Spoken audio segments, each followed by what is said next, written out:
This is Troy Torres at 6:11 p.m. on Tuesday, November 12, 2024, and joining me is GPA Executive Manager John Benavente. Good evening, Mr. Benavente. Good evening, Troy. Good evening. Thank you so much for joining us and for agreeing to help us with any information that you're able to provide. One of the things that people will want to know is, is the power system okay? And it's several facets. And let's start with what you're hearing from the Joint Information Center. How concerned are you that there will be multiple power outages or even blackouts tomorrow? Well, definitely, we're certainly trying to avoid any blackout and stuff. So we had we had our preparation meeting this morning and looking at all of that. So because one blackout kind of delays recovery, and it's not the again, it just delays recovery. However, as far as the outages, well, we've been preparing. Of course, the tree trimming is always a problem in such a large island as ours, And so, but one thing's for sure, our crews will be out there. We're doubling up on them, so they'll be in all different areas, being ready and standby to address any of the calls that come in. The thing to understand is that if your power goes out, really you don't need to call us, Troy. We know from our dispatch control center what area is out. If there's a down line or any type of emergency, then yes, please do call. But for those that are just wondering when would the power come back on, we suggest that you just wait because we'll be out there and we don't. The other thing is we don't shut down the system. No, the system will shut down itself as when it gets too what you call it too bad, and the circuits are just dropping one after the other. And even with that, we try to save some part of the system. But we also, for those that are interested in getting more information or wanting to report to make sure that we do know about it.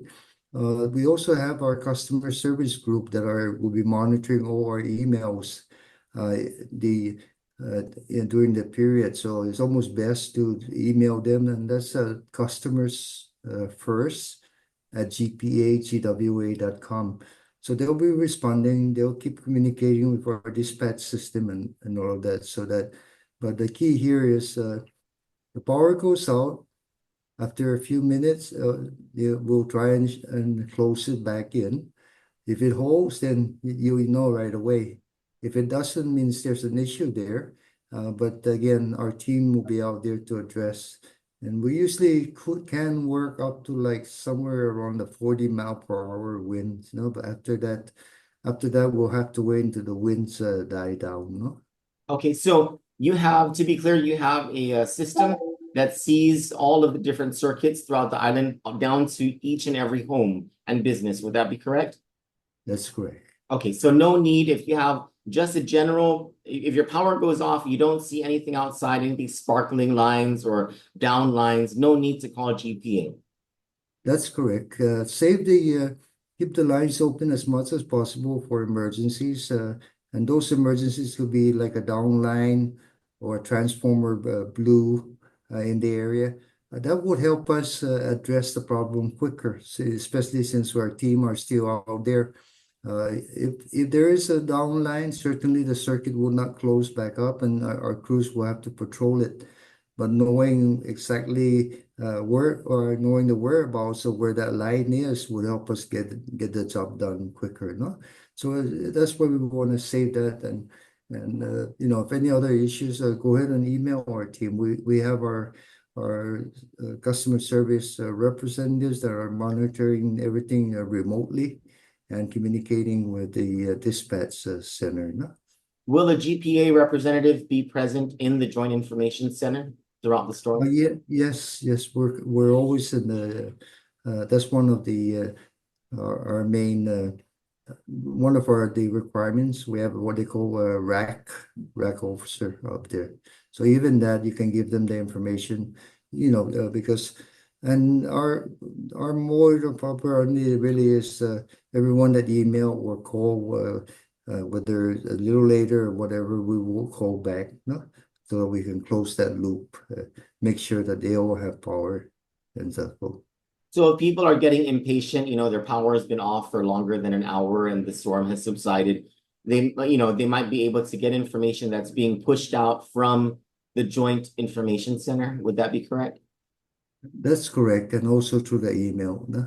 And through We the can email. tell them, we can tell them, of course, that's with if the Wi-Fi's are working, right? In fact, I was a little worried whether I was going to be on this Zoom call because I'm in Talapofo, no? And my Wi-Fi had been going on and off whenever it rains. So, but other than that, that way they can give them an idea. Look, our crews are down, are on, are call out of the field until the winds get lower, no? So then we can manage expectations and something like that. But we're gonna, our team is quite experienced in storms, and of course, this is nowhere close to what Mawar was. So we should be able to, knock on wood, make get the system rolling and get most of the customers certainly running throughout the storm. No? What about system resiliency as compared to prior to Malwar? System resiliency for the priority areas. So how confident are you in the systems and the reliability of the system for Guam Memorial Hospital first, the emergency 911 system, second, the dialysis centers, third, and then the critical infrastructure like radios, cell phone towers, etc. Well, certainly that those are major priorities. No, our first priority right now is making sure GMH has power, right? And so they do have an underground system all the way down. Of course, our digital power plant will be running, and if you may recall, the last small war, 150-mile-per-hour wind, Anderson Air Force Base did not lose power. We did not black out, and unfortunately when the power underground system went into Harmon, there was a switch there that failed. And so it took until after the storm, within 12 hours, we were able to serve GMH and the hotel row. So similarly, we've checked that today, and hopefully everything works well through the underground system so we can keep those areas certainly running. Immediately after that, of course, we have teams all over the place. We won't be just running to the dialysis centers and all of that, although they're all priorities. We'll have teams that are in the north and the south central so that we can be addressing everyone's energy system, you know? But just like in Malwar, we made it a priority to get those systems back up. And most of them have standby generators, no? The key that I saw after Marwar is really when their generators are running for so long, refueling them, issues like that. So, and Troy, this is why we're working real hard to try and get some of that money from FEMA, no? For underground systems so we can put a lot of these services underground. And that's where we're kind of going in the future. It's just that GPA or his ratepayers really cannot afford a huge underground system funded by themselves. So we're trying to get FEMA and the federal government to assist us so that storms like this, we can just sit back and watch. And most of our homes are shuttered up. And I'm shuttered up and ready to go to work as soon as the winds start getting. I'll be right there at the main office working with the team. No? How about the mobile and data systems and also radio, power resiliency to those infrastructures? Yes, typically when they have problems also they call us and then we make it a priority to get out there and try and work on that. But most of those do also have standby generators.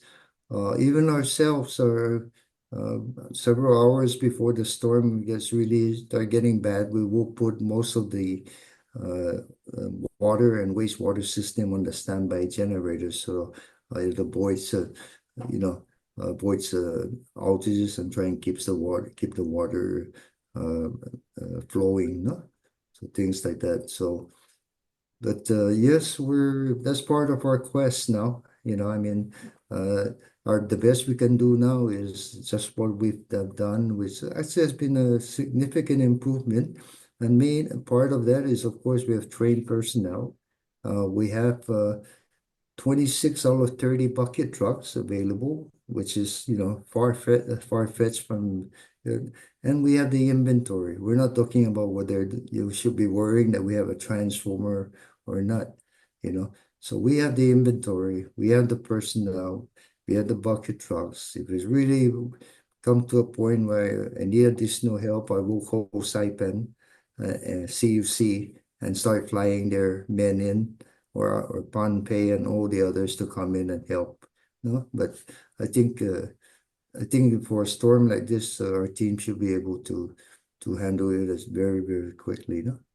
Second to the last question, with the anticipated winds, would you be able to tell us whether the the development of the Teson power plant will be okay with the information that we have so far? Well, I'm knocking on wood, and of course, that's a major significant improvement that we've been waiting for, no? Most especially because it's gonna drop our oil consumption by almost 900,000 barrels a year, and it's gonna drop our rate approximately 25% once it comes on the line. We have reached out to them, and of course, we're much further ahead than we were back in Mawar. In Mawar, the tanks failed because they were getting up to the point where they're going to put the cover on, which will make it stronger. And Mawar hit, and all the tanks collapsed, so they had to redo it. My understanding is that we are much more secure, and they already have been informed to do whatever they can to, to prepare for this storm. So we monitor that. So knock on wood, September 30 is the date that we're trying to get the power plant on. So My last question is, what do people who have generators, residents and businesses that have generators, I know you guys have some kind of a warning that you put out about what to do so you don't have a trip or feedback to the power system. You want to give that warning? Yes, first and foremost, they really have to know where to place those generators, the fuel and everything so that they are safe in the first place. Next, make sure that they isolate their main breaker and not feed power back into the system because our crews will be working. Of course, our team will, as a precautionary, will test the line, but again, that causes delays and again, still a safety hazard. So whenever you're gonna feed out to the system, make sure you isolate your main breaker because our crews are going to be out there working and it's raining and all of that. So very important. We do also have a lot of tips that are out in that we in our Facebook and everything that will give great customers an idea of how to prepare for this storm. And preparing themselves will help them prepare us for recovery. When you say isolate the breaker, you mean to turn off the main breaker if you run Yes, a generator? yes. Turn off the main breaker because because not to say it's never happened, but we've had malware lines that were connected outside of the main breaker.